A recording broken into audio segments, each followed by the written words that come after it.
Welcome to Vedanta Bhakti Pravachanam channel. We are seeing into Sai Satcharitra.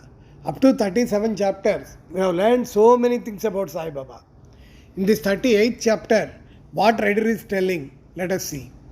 O blessed Sadguru Sai, we bow to you, who has given happiness to the whole world, accomplished the welfare of the devotees, and have removed the affliction of these, who have restored to your feet by being very liberal and also being the protector and savior of the bhaktas who surrender themselves to you.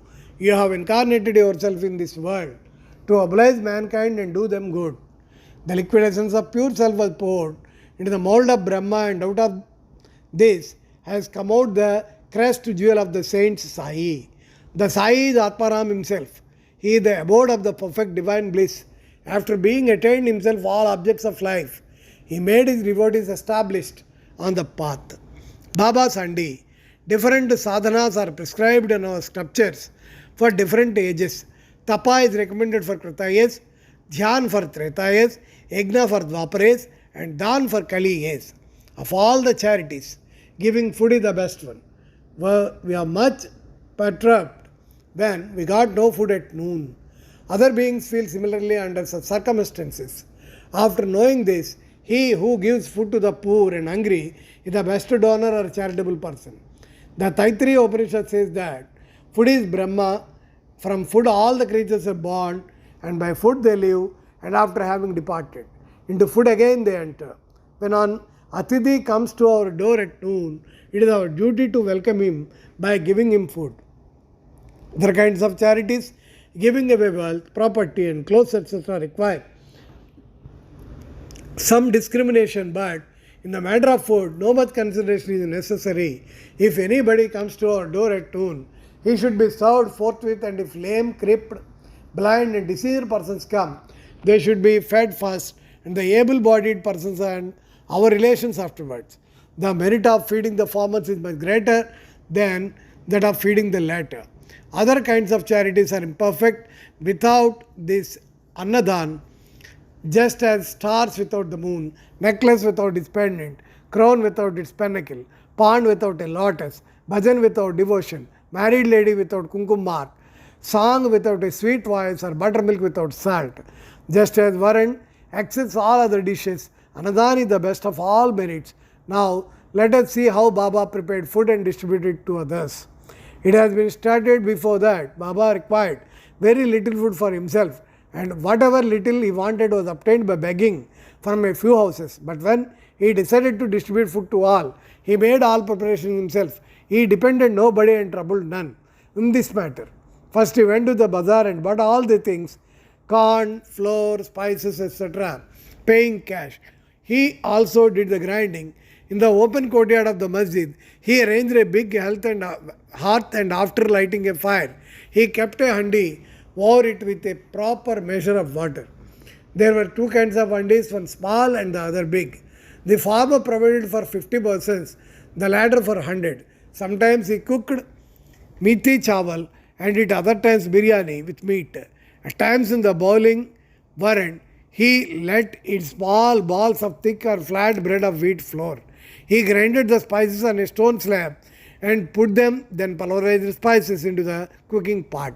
He took all pains to make the dishes very palatable. He prepared ambil by boiling jwari flour and later mixing it to buttermilk, and then boiled both together. With the food he distributed this ambali all alike to see whether the food was properly cooked or not. Baba rolled up the sleeve of his kafri and to put his bare arm in the boiling cauldron without fear, and churned the whole mass from side to side and up and down. There was no mark or burn on his arm nor fear on his face. When the cooking was over, Baba got the pots in the masjid and had them duly concentrated by the Maulvi. First, he sent part of food as prasad to Malsapati and Tatya Patil, and then he served the remaining contents with his own hand to all the poor and helpless people, to the heart's content. Really blessed and fortune must be these people who got food prepared by Baba and served by him. Somebody may raise a point here and ask, did Baba distribute vegetarian and non-vegetarian food as prasad to all his devotees? The answer is plain and simple. Those he who were accustomed to non-vegetarian food were given non-vegetarian food from the handi as prasad, and those who were not accustomed were given vegetarian meal. He never created in them any dish or desire to indulge in this food. There is a principle that when a guru himself gives anything as prasad, the disciple who thinks and doubts whether it is acceptable or otherwise, there or goes to the perdition in order to see whether any disciple has imbibed this principle. Baba at times put them to test. For instance, on an Ekadashi day, he gave some rupees to Dada Kelkar and asked him to go in person to Korala to get meat from there. This Dada Kelkar was an Orthodox Brahmin and adhered to all Orthodox manners in his life. He knew that offering wealth, grain and clothes etc.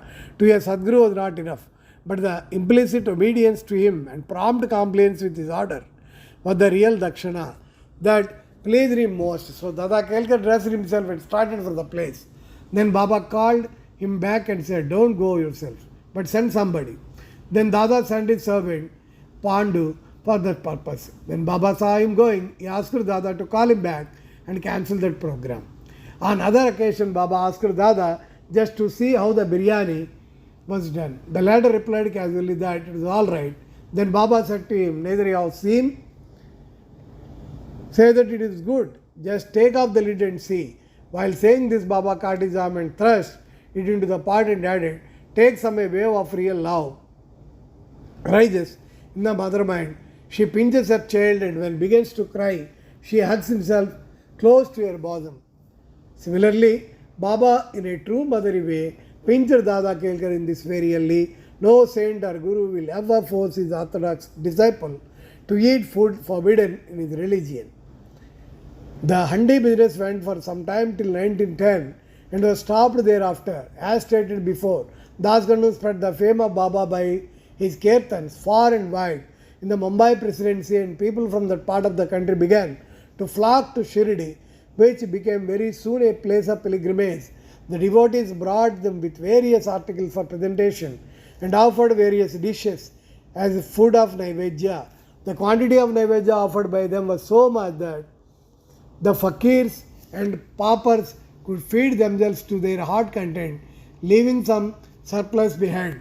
Before stating in how Naivedya was distributed, we shall refer the Nana Sahib Chandorkar's story showing Baba's regard for local shrines and deities.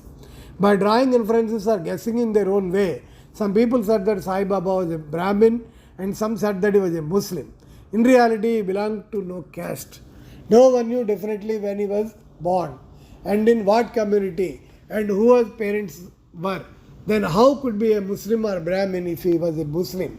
How could he keep dunya ever burning in the masjid? How could there be a Tulasi Vrindavan there? How could he allow the blowing of couches and the rising of bells? How could he allow all the different forms of Hindu worship there? He had been a Muslim, could he have ears pierced and could he have spent money from his pocket for repairing Hindu temples? On the contrary, he never tolerated the slightest disrespect to shrines and deities. Once Nana Sahib Chandorkar came to Shirdi with the sadhu, husband of his wife's sister, Mr. Biniwale. When they went to the masjid and sat before Baba, the latter suddenly got angry with Nana Sahib and said, "You have been so long in my company, then why do you behave like this?" Nana Sahib at first did not understand anything and humbly requested Baba to explain. Baba asked him, when did he come to Kopargam and how to came to Shirdi from there. Nana Sahib then at once realized the mistake. It is usually worshipped the shrine of Datta on the banks of the Godavari at Kopargam on this way to Shirdi. But this time he dissuaded his relative, who was a Datta Bhakta, from going to the shrine in order to avoid delay and drove straight. He confessed all this to Baba and told him that while bathing in the Godavari, a big thorn went into his foot and gave him much trouble. Baba said that was a slight punishment he met and wanted him to be more careful in future. The revert to the distribution of the Naivedya after the Arati was over, and after Baba sent away the people with Udi and blessings, He went inside and sat behind a curtain with his back to the nimbar for meals, with 2 rows of the intimate devotees, one on each side. The Bhaktas bought Naivedya containing a variety of food such as puris, mandi, polis, basundi, sanja, fine rice, etc., and kept waiting outside for prasad, concentrated by Baba. All the foods were mixed in a hodgepodge and placed before Baba. He offered it to God and consecrated it. Then portions of the same were given to the persons waiting outside, and the rest was served to the group of devotees inside. With Baba at the center, the Bhaktas sitting in 2 rows, then dined to their heart's content. Baba asked Shama and Nana Sahib Nimorkar daily to serve the consecrated food to all persons sitting inside and look to their individual needs and comforts.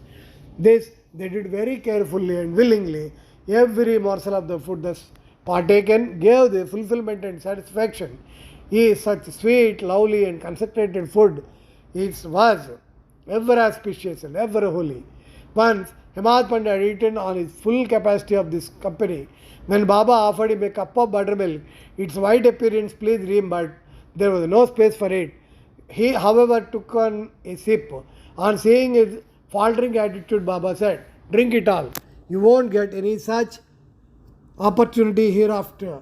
He drank it off then and found that Baba's words were prophetic, for he passed away after a brief period. Now, readers, we have certainly to thank Hemad. He drank the cup of buttermilk, but has supplied us with sufficient quantity of nectar in the form of Baba's Leelas. Let us drink this nectar to our heart's content and be satisfied and happy. Bow to Sri Sai. Peace be to all.